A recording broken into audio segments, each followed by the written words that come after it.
সাথে বৈঠকে বসেছে যুক্তরাষ্ট্রের অর্থ দপ্তরের সহকারী আন্ডার সেক্রেটারি ব্রেন্ট নেইম্যান ও ডোনাল্ড লুর নেতৃত্বাধীন 6 সদস্যের মার্কিন প্রতিনিধি দল। আমেরিকা বাংলাদেশের ক্ষমতা নিয়ে নাড়াচাড়া করছে, ক্ষমতার মসনদে কাউকে বসাতে চাচ্ছে এবং এই মসনদ থেকে কাউকে সরাতে চাচ্ছে। ডক্টর মোহাম্মদ ইউনূসের জন্য খুবই দুঃসংবাদ। মার্কিন যুক্তরাষ্ট্রের অন্তরে কি সেটা বোঝার মতন ক্ষমতা কোনো দেশের নাই। তাদের সেনাবাহিনীকে নির্দেশ দিচ্ছে, বাংলাদেশের উপর নজর রাখা, এই যে ধরনের একটা প্রেশার ক্রিয়েট করা, এছাড়াও অনেক ধরনের কথাবার্তা বলছে যেটাতে ইউনূস সরকার প্রেশার ফিল করছেন। শ্রোতা, হঠাৎ এটা কি জানা গেল? দর্শক শ্রোতা, ডক্টর ইউনূস দেশ চালাতে কি তাহলে ব্যর্থ? এইদিকে এবার সেনাবাহিনীও যেই অবশেষে সিদ্ধান্ত নিলেন। দর্শক, আজকে ভিডিও কিন্তু খুবই ইম্পর্টেন্ট একটি ভিডিও, যার কারণে সম্পূর্ণ ভিডিওটা না টেনে দেখতে চেষ্টা করবেন। তো কথা না বেরিয়ে চলুন আমরা ভিডিও মূল আলোচনা চলে যাই। ভিডিও মূল আলোচনা চলে যাওয়ার আগে আপনার কাছে আমার ছোট করে একটি অনুরোধ, আপনি প্রত্যেক মুহূর্তের আপডেট পেয়ে চান তো অবশ্যই চ্যানেলটি সাবস্ক্রাইব করে দেবেন এবং পাশে থাকা বেল আইকনটি ক্লিক করে দেবেন, তাহলে প্রত্যেক মুহূর্তের আপডেটগুলো সবার আগে পৌঁছাবে আপনার কাছে। দর্শক, কথা না বেরিয়ে চলুন আমরা আসলে ঘটনাটি তাহলে বিস্তারিত দেখে আসি। ডক্টর মোহাম্মদ ইউনূসের জন্য খুবই দুঃসংবাদ। খুব শীঘ্রই তিনি মার্কিন যুক্তরাষ্ট্রে যাচ্ছেন। আপনারা জানেন যে সেখানে আপনার সম্ভবত জাতিসংঘের একটা প্রোগ্রাম আছে, সাধারণ অধিবেশন। তো সেই প্রোগ্রামে তিনি খুব ছোট্ট একটা বহর নিয়ে যাচ্ছেন। আমরা অতীতে দেখেছি বাংলাদেশ আওয়ামী লীগ বা এর আগে কারা বিএনপি তখন আসলে কতটুকু বহর নিয়ে গেছিল সেটা জানা নেই। তবে সর্বশেষ সাবেক প্রধানমন্ত্রী শেখ হাসিনা তিনি যখন কোনো দেশে কোনো সামিট অথবা প্রোগ্রামে যোগ দিতে যেতেন, তিনার সাথে বিশাল কয়েকশো মানুষের একটা বহর থাকতো। বাট সেই বহরটাকে মাত্র 7 জনের বহরে কনভার্ট করে জাতিসংঘের এই অধিবেশনে যোগ দিতে যাচ্ছেন ডক্টর মোহাম্মদ ইউনূস। এখন 22শে সেপ্টেম্বর তার এই প্রোগ্রাম সম্ভবত। আর এই প্রোগ্রামের দিন আমরা যদি দেখি তার জন্য কি ধরনের হুমকি অপেক্ষা করছে। তবে আমি জানি মার্কিন যুক্তরাষ্ট্র এটা আসলে কতটুকু করার সুযোগ পাবে আওয়ামী লীগ, সেটা হচ্ছে কথা। তবে এর আগে বিএনপি বা জামায়াতে ইসলাম অন্যরা এই কাজটা অহরহই করেছে। যখন শেখ হাসিনা ইউরোপ আমেরিকার কোনো রাষ্ট্রগুলোতে ভিজিট করতো, তখন সেখানে আমরা দেখতাম বিমানবন্দরের বাহিরে তারা নানান ধরনের স্লোগান দিত, নানান ধরনের বাক্য ব্যবহার করত, অনেক ধরনের ব্যবহার করত। কিন্তু সেখানে আওয়ামী লীগ বিএনপির মধ্যে মাঝে মাঝে ধাওয়া পাল্টা দেওয়া হয়েছে। এবার এতদিন যে কাজটা বিএনপি বা জামায়াত ইসলাম বা অন্যান্য দল তারা করতো, এবার এই কাজটা করার ইচ্ছা পোষণ করেছে আওয়ামী লীগ। তো কি কাজ করবে? কেন ডক্টর ইউনূসের জন্য একটু সাবধানতা দরকার, এনাফ তার জন্য প্রোটেকশন থাকবে। তারপরেও অন্তর্বর্তী সরকারের প্রধান উপদেষ্টা ডক্টর মোহাম্মদ ইউনূস জাতিসংঘের সাধারণ অধিবেশনে যোগ দিতে যুক্তরাষ্ট্রে যাবেন। সেই উপলক্ষে কেন্দ্র করে তার আগমন এবং অধিবেশনে ভাষণের দিনে প্রতিবাদ সমাবেশ, প্রটেস্ট র্যালি করার ঘোষণা দিয়েছে যুক্তরাষ্ট্র আওয়ামী লীগ।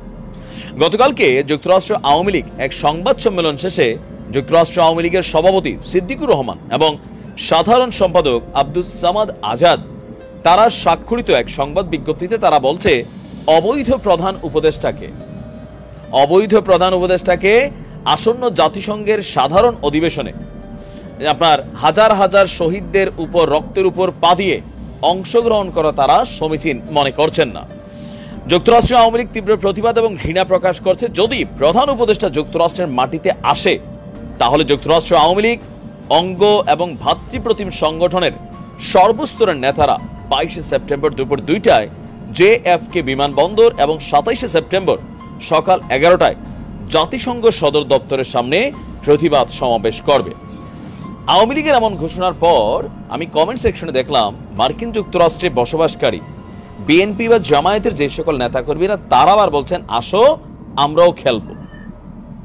এখন এটা কি সম্ভব? হ্যাঁ সম্ভব, কারণ এর আগেও যেদিন শেখ হাসিনা আমেরিকা যেতেন সেখানে বিএনপি আর জামাত প্রটেস্ট করতো, আওয়ামী লীগের নেতাকর্মীরা কিন্তু পাল্টা সেখানে উপস্থিত থাকতো। তবে এটা তো আর বাংলাদেশ না, এটা বিদেশ। ওই সময় সেখানে আওয়ামী লীগের নেতাকর্মীদের যতটুকু সেফটি ছিল, আজকেও ততটুকু সেফটি, বিএনপির জন্য যতটুকু সেফটি ছিল ততটুকু সেফটি। এর বাইরে কিন্তু সেখানে যে না ক্ষমতায় আসছে এশিয়া গুন্ডামি দেখাইতে যেমন বিষয়টা এরকম ছিল না। বিদেশের মাটিতে আওয়ামী লীগ অনেক দৌড়ানি খাইছে, কিন্তু বাংলাদেশে ক্ষমতায় ছিল। কিন্তু বিদেশে তার এরকম গায়ের জোর মানুষ বেশি হইলো বা প্রশাসন যন্ত্র কাঠামো এগুলোর সুযোগ নেই, তাই না?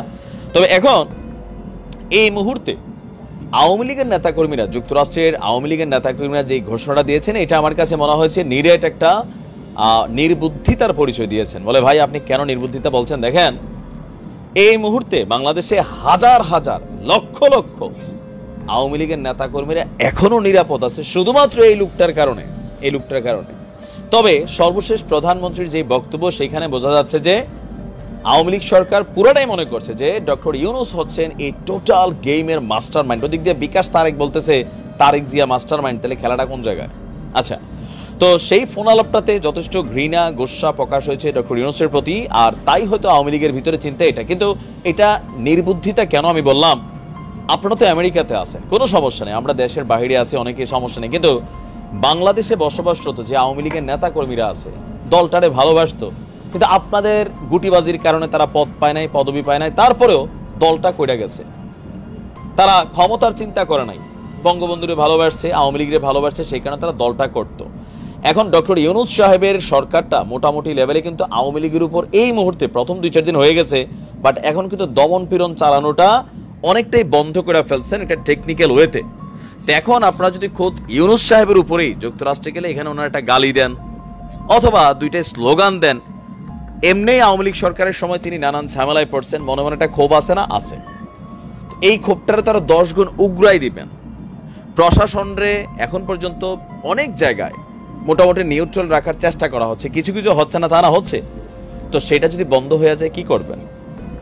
তো সেই কারণে ওই ইউনূস সাহেব গেল 5টা স্লোগান দিলেন, এগুলাতে কি আমেরিকা ইউনূস সাহেবরে উল্টাপাল্টা মনে করবে? শেখ হাসিনার সময় দিয়েছে সেটা নির্বাচন ইস্যুতে, অনেক ধরনের কারণে মানুষ সেটা নিয়ে সমালোচনা করছে, কিন্তু এখন ডক্টর ইউনূস সাহেবরে নিয়ে আপনার মনে হয় যে আপনি বাইরে দাঁড়াইলেন, স্লোগান দিলেন, আর আমেরিকা মনে করলো এই লোকটা একটা ফেসিস্ট অথবা সামহাও এরকম কিছু। এতটুকু ঘিলু রাখেন। সমস্যা হচ্ছে কি, 1-1.5 মাস হয়ে গেছে, এখনো বাস্তবতাটা আপনারা বুঝতেছেন না, ভাবতেছেন খালি বক্তব্য দিলাম।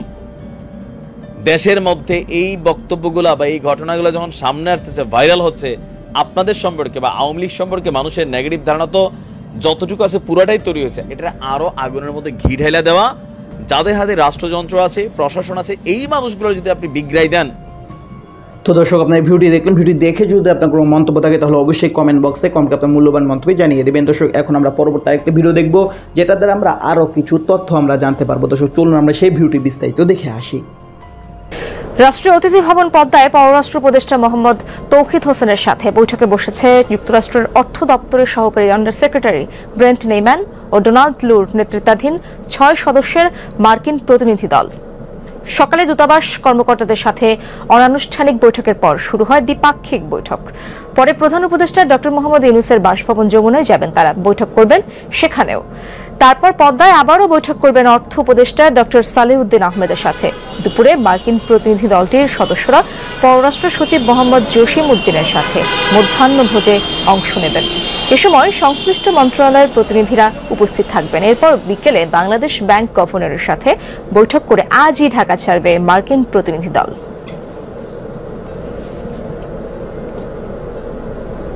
দর্শক, এ বিষয়ে আলোচনা জানবো আমার সহকর্মী মাহফুজ মিশু সেখানে রয়েছেন। মিশু, কোন কোন বিষয়ে আলোচনা হচ্ছে বৈঠকে আমাদেরকে জানাবেন, আপনি যদি জানতে পারেন সেই বিষয়ে, এবং মার্কিন প্রতিনিধি দলের সারাদিনের কর্মসূচি সম্পর্কে আমরা জানতে চাই।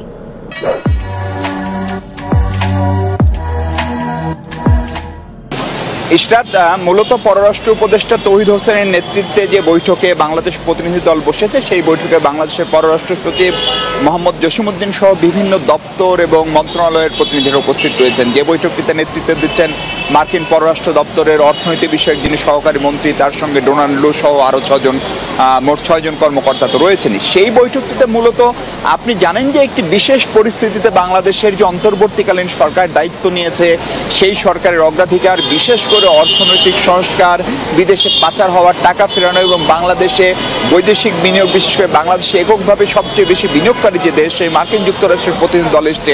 ফলে সম্ভাব্য কোন কোন জায়গায় নতুন ব্যবসা বাণিজ্য বিনিয়োগের কি সম্ভাবনা রয়েছে, সেসব বিষয়ে মূলত আলোচনা হওয়ার কথা। পররাষ্ট্র উপদেষ্টার সঙ্গে যে বৈঠকটি, সেটি 9:30টায় শুরু হয়েছে, নির্ধারিত শিডিউল অনুযায়ী 10:15টায় সেটি শেষ হয়ে যাবে এবং তারপর পরই অর্থ উপদেষ্টা ডক্টর সালেউদ্দিন আহমেদ এরই মধ্যে এখানে প্রবেশ করেছেন। অর্থ উপদেষ্টার সঙ্গে তারা বৈঠক করবেন এবং অর্থ উপদেষ্টার সঙ্গে বৈঠকের পরপরই প্রধান উপদেষ্টা ডক্টর মোহাম্মদ ইউনূসের যে আবাসস্থল রাষ্ট্রীয় অতিথি ভবন যমুনা, সেইখানে তারা যাবেন এবং মূল বৈঠকটা আমরা ধারণা করছি ডক্টর মোহাম্মদ ইউনূসের সঙ্গে হবে। আপনি জানেন যে মার্কিন যুক্তরাষ্ট্রের সঙ্গে সুশাসন, নির্বাচন, গণতন্ত্র, মানবাধিকার সহ তো দর্শক, আপনারা সম্পূর্ণ ভিডিও দেখলেন। সম্পূর্ণ ভিডিও দেখে যদি আপনার কোনো মন্তব্য থাকে তাহলে অবশ্যই কমেন্ট বক্সে কমেন্টে আপনার মূল্যবান মন্তব্য জানিয়ে দেবেন। দর্শক, কথা বলতে বলতে আমরা ভিডিও শেষ চলে এসেছি। ভিডিও শেষ করার আপনার কাছে আবার অনুরোধ করছি, আপনি প্রত্যেক মুহূর্তের আপডেট পেতেন তো অবশ্যই চ্যানেলটি সাবস্ক্রাইব করে দেবেন এবং পাশে থাকা বেল আইকনটি ক্লিক করে দেবেন, তাহলে প্রত্যেক মুহূর্তের আপডেটগুলো সবার আগে পৌঁছাবে আপনার কাছে। দর্শক, বিশেষ করে ভালো থাকবেন, সুস্থ থাকবেন। আল্লাহ হাফেজ।